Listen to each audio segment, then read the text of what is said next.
Brought to you by Penguin.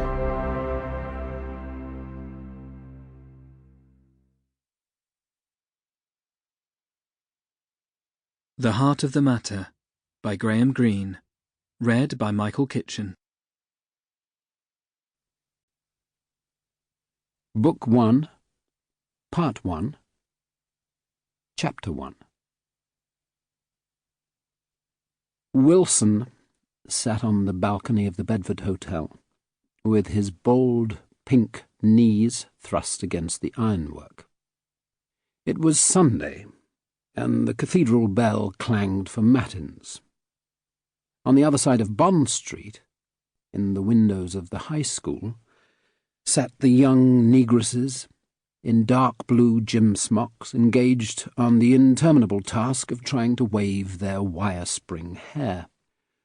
Wilson stroked his very young moustache and dreamed, waiting for his gin and bitters. Sitting there facing Bond Street, he had his face turned to the sea. His pallor showed how recently he had emerged from it into the port. So did his lack of interest in the schoolgirls opposite. He was like the lagging finger of the barometer, still pointing to fair, long after its companion has moved to stormy. Below him the black clerks moved churchward, but their wives in brilliant afternoon dresses of blue and cerise aroused no interest in Wilson. He was alone on the balcony, except for one bearded Indian in a turban, who had already tried to tell his fortune. And this was not the hour or the day for white men. They would be at the beach 5 miles away, but Wilson had no car. He felt almost intolerably lonely. On either side of the school, the tin roof sloped towards the sea, and the corrugated iron above his head clanged and clattered as a vulture alighted. 3 merchant officers from the convoy in the harbour came into view, walking up from the quay. They were surrounded immediately by small boys wearing school caps. The boys' refrain came faintly up to Wilson like a nursery rhyme. "Captain want jig-jig? My sister pretty girl school teacher. Captain want jig-jig?" The bearded Indian frowned over intricate calculations on the back of an envelope. A horoscope? The cost of living? When Wilson looked down into the street again, the officers had fought their way free, and the schoolboys had swarmed again around a single able seaman. They led him triumphantly away towards the brothel near the police station, as though to the nursery.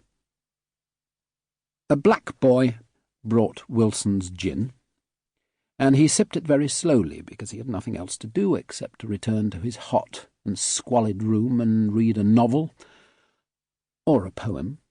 Wilson liked poetry, but he absorbed it secretly, like a drug. The golden treasury accompanied him wherever he went, but it was taken at night in small doses. A finger of Longfellow, Macaulay, Mangan. Go on to tell how, with genius wasted, betrayed in friendship, befooled in love. His taste was romantic. For public exhibition, he had his Wallace. He wanted passionately to be indistinguishable on the surface from other men.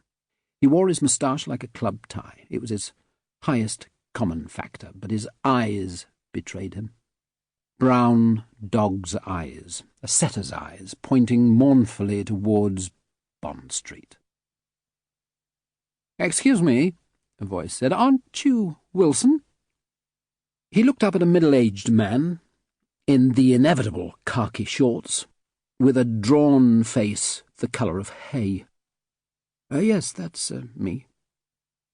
"May I join you? My name's Harris." "Delighted, Mr. Harris." "You're the new accountant at the UAC?" "That's me." "Have a drink?" "Have a lemon squash if you don't mind. Can't drink in the middle of the day." The Indian rose from his table and approached with deference. "You remember me, Mr. Harris?" Sample complete. Ready to continue?